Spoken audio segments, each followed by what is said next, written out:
The Carrington estate used to echo with laughter. Now, it echoed with silence.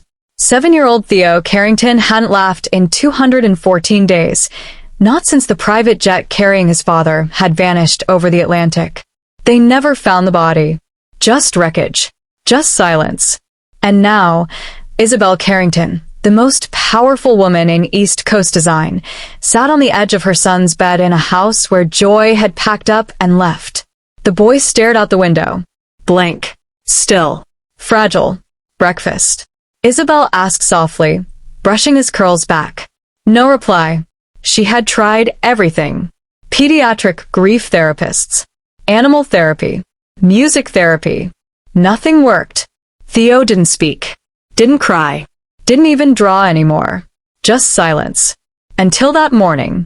As Isabel walked down the grand staircase, she spotted a young woman entering through the garden gate. Thin, in her mid-30s, dark hair in a braid, arms filled with wildflowers. The florist, Cora Bloom. She wasn't the usual delivery girl from Boston Blooms. No, this one had started 2 months ago, always delivering wild arrangements. Never roses or lilies, but things like lavender, clover, daisies, blue thistle. She barely spoke. Always left the bouquet on the table and disappeared. Isabel barely noticed her before today. Today, something changed. Theo had been sitting by the window, still as a statue, until she came into view. His eyes followed her down the path. He stood. He stood and watched. And when Cora brushed a petal from her cheek, a tiny smile crept across Theo's lips. Not a full one, just a twitch. But Isabel saw it, and her breath caught in her chest like a prayer held too long. The florist with no smile. Isabel Carrington watched through the glass as Cora arranged the bouquet inside the sunroom. This one was different. Sunflowers, violets, and forget-me-nots. Bold. Cheerful. Personal. You have a way with color, Isabel said, stepping in. Cora looked up startled. Thank you, she said simply, eyes flicking down again. You're not from Boston Blooms, are you? Isabel asked. Cora hesitated, then shook her head. I was subcontracted. They had staffing issues. Isabel crossed her arms. What's your name? Cora Bloom, she said quietly. It's real. I know it sounds like a joke. A faint, awkward silence. Theo peeked in. Cora glanced at him. Their eyes met. And then it happened. He picked up a small lavender sprig from her bucket and sniffed it. His face twitched. A giggle. Isabel almost dropped her coffee. It was so tiny, like the sound of spring cracking through a long winter, but it was real. His first laugh in months. And it came from a florist. A stranger. That night, Isabel sat in her study staring at the fireplace. Her empire was worth $80 million. She'd built brands from nothing. She'd launched fashion lines that changed cities. But she couldn't reach her own son. What if this woman could? What if someone entirely outside the medical field, someone unexpected, someone kind, was exactly what he needed? She didn't sleep that night. The next morning, when Cora returned with a new bouquet, Isabel met her at the gate. I want to hire you, she said plainly. Cora blinked. I'm just the delivery. No, Isabel interrupted. I want you to work with my son. Not as a therapist, just as someone who made him laugh. I'll pay you $1 million if you can bring his laughter back. Cora stared at her. You can't be serious. I'm dead serious, Isabel replied. He hasn't smiled since my husband died. Until you. I don't care how. Garden with him. Tell him stories. Just get through to him. I'll put it in writing. $1 million. Cora looked shaken. That's insane. I'm a mother. That's worse. They stood in silence. Finally, Cora looked down at her hands. I don't want your money, she whispered. But I'll help. For him. $1 million garden. It started with a single pot. Theo and Cora sat on the patio steps, planting a single sunflower seed in a terracotta pot. The boy didn't speak, but he watched carefully. Cora moved slowly, showing him how to pat the soil, how to press the seed in gently, how to water it just enough. They sat together for over an hour. By day 3, They were replanting an entire corner of the backyard. By day 5, they were laughing. Well, Theo was.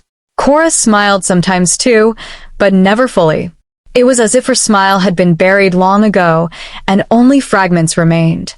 Isabel watched through the kitchen window every morning, coffee in hand, unable to look away. The walls that had once echoed with loneliness now held the sound of childhood again. Laughter, movement, wonder. But something still bothered her. Cora never stayed to chat. She never accepted lunch, never sat inside. She was polite, always gentle with Theo, but something felt haunted. Like she was carrying a story with her, one she wouldn't share. Then one afternoon, Isabel saw something that made her stop breathing. Theo had gone inside to grab his notebook, and Cora sat alone on the bench. She pulled a small photo from her apron pocket. Faded, creased. Isabel watched as Cora ran her thumb over it and smiled, sadly. She walked outside. "Who's that?" Isabel asked, pointing at the photo. Cora stuffed it away instantly. "Just old memories." Isabel didn't push, but she made a mental note. That night, she searched through her late husband's old office. Something itched in her bones. Intuition maybe, or paranoia. In the bottom drawer, she found an envelope labeled, "If anything happens to me." Her hands shook. Inside was a letter. "Dear Isabel, if you're reading this, I'm gone. I've made peace with the life I've lived, but there's something I never told you. Something about Theo. There was someone in his life before us. A girl. She cared for him like a sister. She was older, smart, strong. I promised her he'd have a better life. If something ever happens to me, find the girl with the violets. She knows how to reach his laughter. Daniel." Isabel dropped the letter. Violets.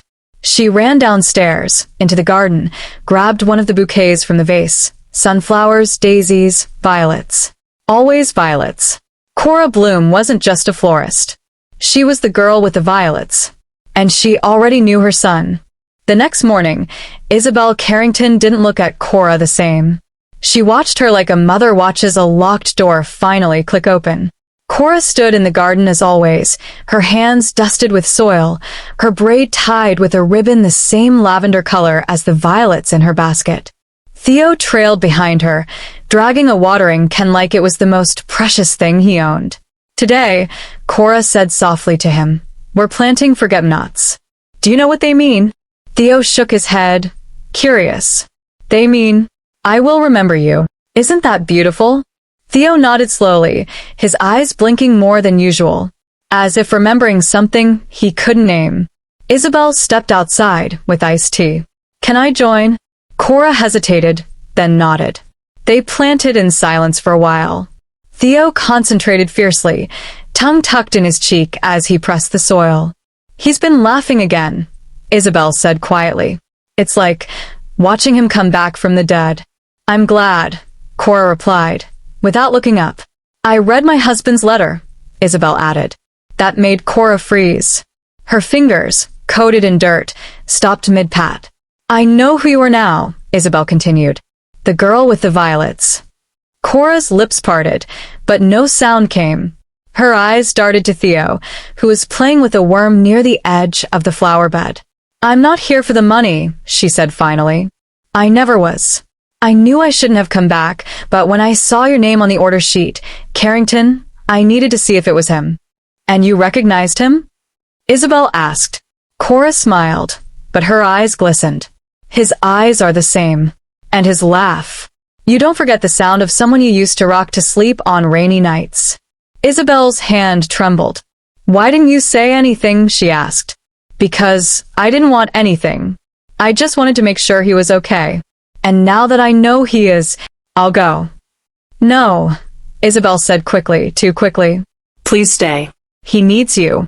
Maybe so do I." The picture in the pocket. Isabel couldn't sleep that night. She kept replaying the image of Cora in the garden, kneeling in the soil beside her son like she'd never left. Like fate had returned something it once stole. The house was quiet, no more sobs behind locked doors. No more tantrums. Just the sound of a boy being whole again. And yet, something didn't add up. The more Isabel watched Cora, the more she noticed the way she pulled away when Theo got too close. The sadness in her smile. The way she sat on the edge of benches, never leaning back like she belonged. It was grief. But grief from what? The next day, Isabel went into town. She stopped by Boston Bloom's to ask about Cora, but they gave her nothing, only a name on a form and a prepaid contract.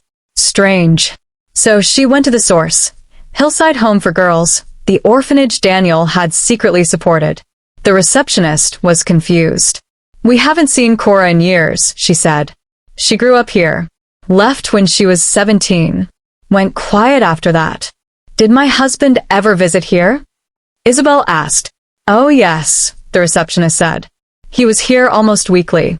Ran a flower therapy program through donations. We had a little boy, Theo, who was especially close to one of the older girls. They were inseparable." Isabel's mouth went dry. "Wait, my Theo," she whispered. The woman nodded. "He was adopted just before his 4th birthday. A wonderful family took him. He cried when he left. But she, Cora, cried harder." Meanwhile, back at the Carrington estate, Theo was sitting on the garden bench, holding a drawing in his lap. He had drawn 3 stick figures. One was clearly him. One was Cora. The last was a man, tall, with a beard. "This is us," he told Cora proudly. Cora leaned in, touched.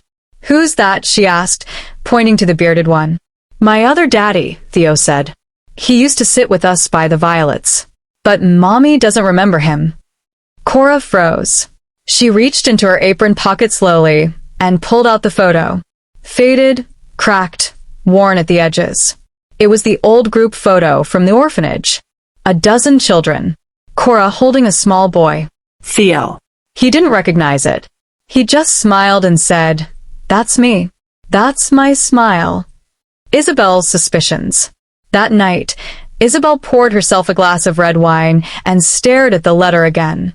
She'd read it 10 times already, but something kept bothering her. She knows how to reach his laughter. She cared for him like a sister. The girl with the violets. Why hadn't Daniel told her? Why keep Cora a secret? She opened Daniel's old journal. She hadn't dared touch it in a year. Flipping through the pages, she found a small dried violet pressed between 2 entries. It crumbled slightly in her hands. She turned to the next page. March 12th. I watched her braid violets into his hair again. That girl is made of something the world rarely sees. Love with no conditions. I wanted to tell Isabel, but how could I? Cora was the only family Theo knew. Taking him away from her was the hardest thing I ever did. Isabel set the journal down. Her chest ached with guilt and awe and something else. Wonder. Cora had lost him once. And yet, she returned. Not for fame. Not for money. Not for revenge. She came back just to see him smile. A knock at the door startled her. It was Cora holding a bag of fresh violets. I didn't mean to come this late, she said. Theo asked for more. He said they make him feel brave. Isabel stared at her for a long moment. Would you like to stay for dinner? She asked. Cora's lips parted in surprise. For real food, Isabel added. Not tea. Not business. Just as family. Cora's voice cracked. I'd like that. From the top of the stairs, Theo peeked down at the 2 women talking. He didn't say a word, but for the first time he saw something that looked like a home forming again. The end. Please subscribe, like, comment, and share for more interesting stories.